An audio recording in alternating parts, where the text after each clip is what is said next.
صحیح چیز کا غلط طریقے سے استعمال کس طرح موت کا سبب بن سکتا ہے، جانتے ہیں اس ویڈیو میں۔ شدید گرمی کی رات تھی، بجلی بار بار جا رہی تھی۔ باپ نے سوچا بچوں کو سکون چاہیے، بیوی کو آرام، جنریٹر چلا دیتا ہوں۔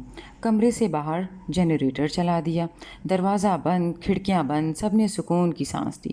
لیکن وہ یہ نہیں جانتے تھے کہ جنریٹر کا زہریلا دھواں آہستہ آہستہ دروازے کے نچلے حصے سے اسی کمرے میں بھر رہا ہے۔ جنریٹر سے نکلنے والی گیس کاربن مونو آکسائڈ، نہ رنگ نہ بو، لیکن ایسا زہر جو سانسوں کو خاموش کر دے۔ رات ڈھلتی رہی اور ایک ایک کر کے سب کے سانس رک گئے۔ صبح ہوئی تو محلے والوں نے پورے گھرانے کی موت کا منظر دیکھا۔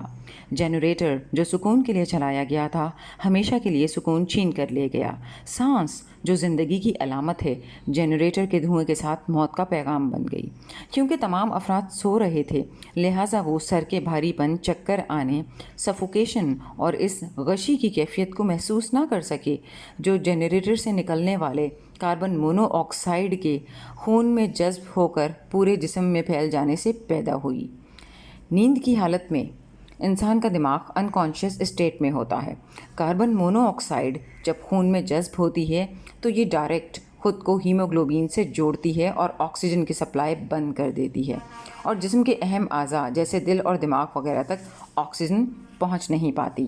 عام طور پر جب آکسیجن کم ہو تو انسان کو گھبراہٹ، سانس لینے میں دشواری، چکر یا بے چینی محسوس ہوتی ہے، لیکن جب کوئی سو رہا ہو تو وہ یہ علامات محسوس نہیں کر پاتا۔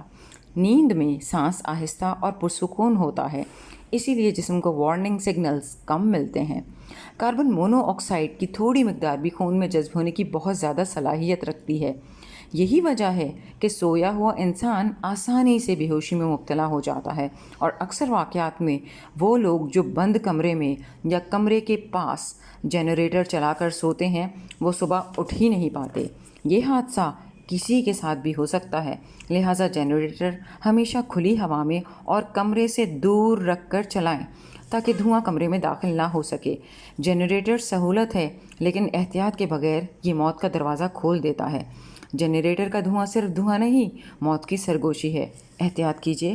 بہت شکریہ۔